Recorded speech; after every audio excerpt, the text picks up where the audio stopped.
युवक का व्यक्तित्व काफी प्रभावशाली था। चौड़ी छाती, भुजाएं गठी हुई, आंखों में गजब का यौन आमंत्रण था। पुरुषोचित सौंदर्य से वह पूरी तरह लदा हुआ था। मैं उसके बारे में ही सोचती हुई सो गई। रात के कोई 2 बजे बाहर घूम रही पुलिस के जूतों की आवाज सुनकर मेरी आंख अचानक ही खुल गई। मैंने सोचा, जब जाग गई हूं तो क्यों ना पेशाब कराऊं। तभी दरवाजे पर दस्तक हुई। मेरा अंग अंग भय के मारे कांप गया। मैंने नाइट बल्ब जला दिया। युवक भी जाग गया था। मैं पलंग से उठने लगी तो उसने कहा, आप दरवाजा खोलने जा रही हैं, दरवाजा भूल कर भी मत खोलिएगा। पुलिस गश्त लगाकर चली गई और बाहर हिंदू मुस्लिम आपस में कट मर रहे हैं। मैं खिड़की से सब देख रहा हूँ। इतने में दरवाजे पर फिर दस्तक हुई। मैं डर के मारे दोहरी हो गई। दरवाजे पर हथेलियों की थपथपाहट बढ़ती ही जा रही थी। तभी कुछ लोग मेरा दरवाजा तोड़ने लगे। युवक सोफे से उठकर दरवाजे के पास आकर खड़ा हो गया और चिंतित होते हुए बोला, ये लोग काफी संख्या में हैं, दरवाजा तोड़ सकते हैं, लेकिन डरने की कोई बात नहीं है।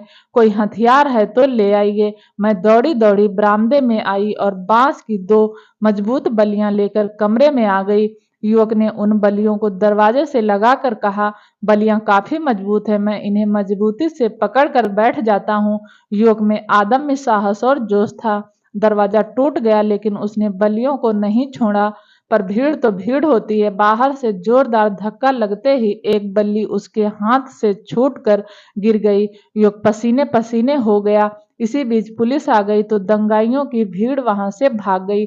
हमारी जान में जान आई। युवक बोला, शायद हम मरते मरते बच गए। आप पलंग दरवाजे से सटाकर लगा लीजिए, पलंग का सहारा पाकर दरवाजा गिरेगा नहीं। मैंने पलंग खींचकर दरवाजे से सटा दिया। फिर युवक से बोली, ये हिंदू मुस्लिम आपस में लड़ रहे हैं, एक दूसरे को जान से मार रहे हैं, क्या यह सही है? एक मस्जिद ही गिरी है ना, आपस का प्यार तो नहीं गिरा है। चंद धर्मांध हिंदुओं ने मस्जिद को गिराया है और ये मुसलमान पूरे हिंदू समाज को दुश्मन मान बैठे हैं। क्या ये सभी के सभी कट्टर धर्मांध नहीं है? अब बहस करने से क्या लाभ? किसी भी परिवार, समाज या देश में कुछ ही लोग गलत होते हैं, लेकिन ऐसी परिस्थितियों में उनकी संख्या और ताकत बढ़ जाती है। उनको मानने वाले वे लोग भी हो जाते हैं जो धर्मांध नहीं होते। आप सो जाइए, पुलिस बाहर गली में खड़ी है, वह हमारी हिफाजत कर रही है। युवक यह कहकर सो गया। मैंने नाइट बल्ब बुझा दिया और सोने की कोशिश करने लगी। तभी याद आया, मुझे तो पेशाब करने जाना है। मैं यह सोचते ही पलंग से उठ खड़ी हुई। ऐसे हालातों में दिमाग कहाँ काम करता है। मैं उठते समय बत्ती जलाना भूल गई। अंधेरे में जैसे ही 2-3 कदम बढ़ी, सोफे से पांव जा टकराया और मैं धड़ाम से युवक के ऊपर जा गिरी। मेरे पांव में काफी जोर से ठेस लग गई थी। मैं चाह कर भी उठ न सकी। युवक हड़बड़ा कर उठ बैठा और घबराई हुई आवाज में बोला, यह क्या कर रही हो? आप बत्ती जला लेती, शायद आपको चोट लग गई है। मुझे जरा सहारा दीजिए, मैं पेशाब करने जा रही थी तो सोफे से पांव टकरा गया और आप पर गिर पड़ी। मेरे यह कहते ही उसने मुझे अपनी बाहों में उठाकर पलंग पर सुला दिया। फिर उसने बत्ती जला दी। आप उठना चाहिए था, यह कहकर वह मेरे पास ही बैठ गया। मैं उसे एक ही टक देख रही थी। उसकी मर्दानी बाहों का पहला पहला स्पर्श सचमुच ही मुझे आत्मविभोर कर गया था। मैं कैसे उस आनंद और स्पर्श का वर्णन करूं, शब्द ही नहीं मिल रहे। माधुरी की बात अब मेरी समझ में आ गई थी। मेरे जिन जिन अंगों को युवक ने छुआ था, उन अंगों पर बार बार मैं अपनी उंगलियां ले जाकर फिरा रही थी। मुझे इससे आत्मसंतुष्टि मिल रही थी। तभी युवक ने कहा, चोट कहीं जोर से नहीं लगी? मैं देख रही थी, वह भी मेरे चेहरे के भाव को पढ़ने की कोशिश में था। मैं उसके नजदीक आती हुई बोली, जब सोफे से पांव टकराया है तो चोट तो लगनी ही है। मैं शर्मिंदा हूँ, मेरे कारण चोट लग गई। क्या आप अकेली ही रहती हैं? आपके मम्मी पापा आपके साथ नहीं रहते? युवक कुछ बनते हुए बोला, मैं समझ गई, जो पुरुष कुछ देर पहले विश्वास करने की बात कर रहा था वह कितना झूठा है। उसकी निगाह अब सिर्फ मेरी देह पर ही है। पुरुष इस मामले में कभी विश्वसनीय हो ही नहीं सकता। झूठी तो मैं भी थी, अकेली होने का रोना रो रही थी और अब उसकी मर्दानी बाहों के स्पर्श के लिए लालायित थी। हम दोनों ही एक इंसान थे और इंसान कभी एक सा नहीं रहता, वह पल पल बदलता रहता है। पानी की तरह जैसा माहौल देखता है वैसा ही स्वयं को बना लेता है। मैं ज्यादा देर तक अपने आप पर काबू न रख सकी और बड़ी ही बेशर्मी से उसके कंधे पर हाथ रख दिया। वह आश्चर्य से कुछ पल तक मुझे देखता रहा, फिर अपना दायां हाथ मेरी कमर पर रखकर आपलक मेरी आंखों में देखने लगा। उसकी आंखों में जाने ऐसा क्या था कि मैं देखते ही देखते सम्मोहित सी हो गई और थोड़ा आगे की ओर सरक गई। उसने कमर पर से हाथ खींचकर मेरी पीठ पर रख दिया और धीरे धीरे मेरी पीठ को सहलाने लगा। मुझे उसके हाथों के स्पर्श मात्र से ही जो सुख मिल रहा था वैसा सुख जीवन में नहीं मिला था। सभी सुखों से अलग और विविधता के लिए यह सुख था। इस सुख में क्या नहीं था, रंग रास मिठास गंध स्वाद सभी कुछ तो था। मुझे यह बात समझते देर न लगी कि अगर बदरंग जीवन को रंगीन किसी से बनाया जा सकता है तो वह स्त्री पुरुष की बाहों का स्पर्श ही हो सकता है। इतने में ही युवक ने मुझे लिटा दिया। मैंने कोई विरोध नहीं किया, मैं कुछ बोलती या समझती इससे पहले वह मेरे यौन अंगों को बारी बारी से चूमने लगा। फिर उसने मेरी पलकों पर अपने नाक गर्म होंठ रख दिए। मैं शीतकार उठी और पलंग से उछलकर सोफे पर आ गई। युवक आंखें बंद कर हंसने लगा। मैंने आंखें नचाते हुए कहा, पकड़ो तो जानू, मुझे ललकार रही हो। युवक यह कहते हुए उठा और पलंग पर झपकते ही पलंग से सोफे पर आ गया। मैं वहां से उठकर जो ही पलंग पर जाने के लिए उठी, उसने मुझे अपनी बाहों में दबोच लिया। लो अब पकड़ लिया ना। मैं खिलखिलाकर हंस पड़ी। वह सेक्स कला में निपुण था। स्त्री को कैसे सहवास से पहले ही पिघलाकर मोम बनाया जा सकता है उसको बताने की जरूरत नहीं थी। उसने एक एक करके मेरे सारे अंगों को चूम लिया था। मेरे तलवों तक को भी उसने चाटा था। मैंने पहली बार ही यह जाना था कि कोई पुरुष किसी स्त्री के तलवों को चाटता चूमता है तो वह कितनी उत्तेजित हो उठती है। वह केवल चूमने चाटने में ही निपुण नहीं था बल्कि सहवास कला में भी प्रवीण था। जब वह मुझे अपनी बाहों का सहारा देकर मुझसे खेलने लगा तो मैं अनायास ही उसके होंठ अपने होंठों में दबाकर चूसने लगी। मैं अपने आप में थी ही नहीं। मुझे तो उसके होंठ ऐसे लग रहे थे जैसे मिश्री की डाली हो, उससे भी कहीं अधिक स्वादिष्ट और मीठे।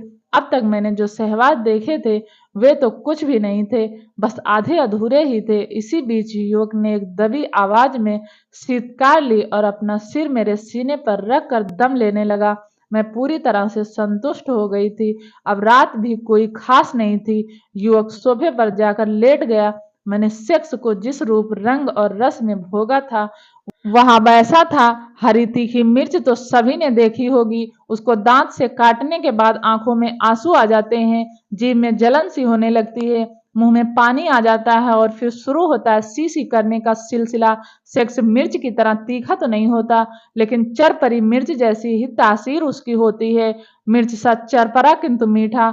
मैं मन ही मन आत्मविभोर हो रही थी। सुबह मेरी आंख खुली तो वह जा चुका था। मुझे उस युवक पर बड़ा ही गुस्सा आया। वह कितना स्वार्थी था, बिना मिले ही चला गया। खैर उसे तो जाना ही था। वह एक पुरुष जो था, पुरुष किसी से प्यार थोड़े ही करते हैं। वैसे भी स्त्रियां भी कहाँ किसी से प्यार करती हैं। माधुरी किशोर से कहाँ प्यार करती है। ये स्त्री पुरुष के रिश्ते शरीर से शुरू होकर शरीर पर ही खत्म हो जाते हैं। उस युवक को अपनी रात सुखद गुजारनी थी और मुझे भी मर्दानी बाहों के स्पर्श का स्वाद चखना था। आनंद लिया दिया, बात खत्म। मेरा मन चला बिंदास मन इन झमेलों में कहाँ पड़ने वाला था। मैंने एक झटके में ही रात के मधुर क्षणों को झटक दिया और बाथरूम की ओर बढ़ गई। दूसरे दिन माहौल में काफी सुधार आ गया था। दंगे का असर कहीं भी नहीं था। लोग आ जा रहे थे। सड़कों पर फिर से चहल पहल शुरू हो गई थी। लेकिन मैं जाती भी तो कहाँ। स्कूल आज भी बंद था। मैं खिड़की के पास आकर खड़ी हो गई। दंगे के बाद की स्थिति कितनी भयावह और दयनीय हो गई थी। सड़कों और गलियों की दीवारों पर खून के धब्बे साफ दिखाई दे रहे थे। दंगाइयों ने अच्छी खासी दुकानों को तोड़ दिया था। मलबा सड़कों पर बिखरा हुआ था। दुकानदार बाहर आंखों में सूनापन लिए हुए अपनी छत विछत दुकानों को देख रहे थे।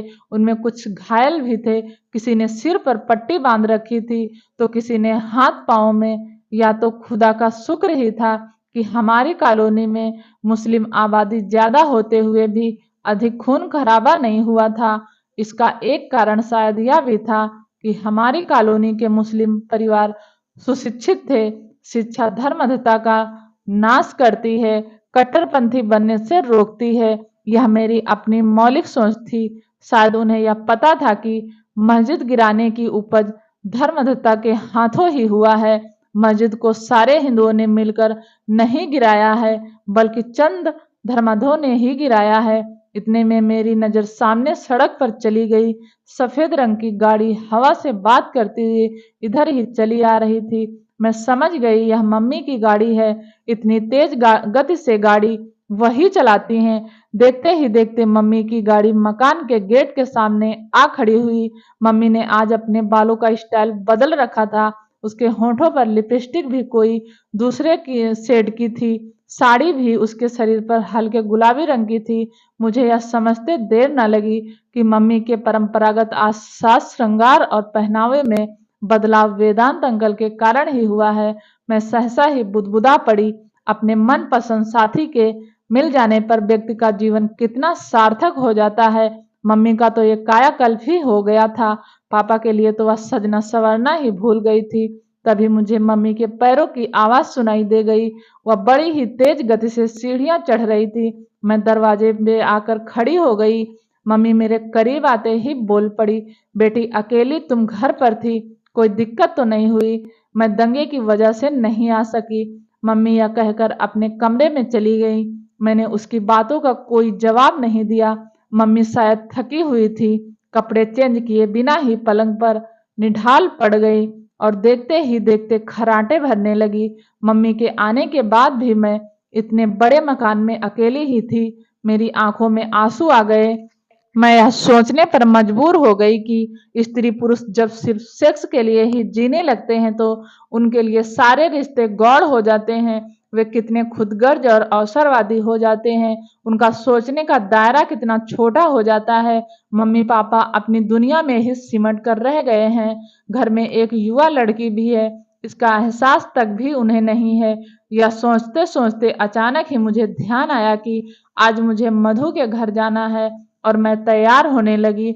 ये कहानी कैसी लगी? अगर अच्छी लगी तो प्लीज चैनल को लाइक और सब्सक्राइब करें। वीडियो देखने के लिए आपका बहुत बहुत धन्यवाद।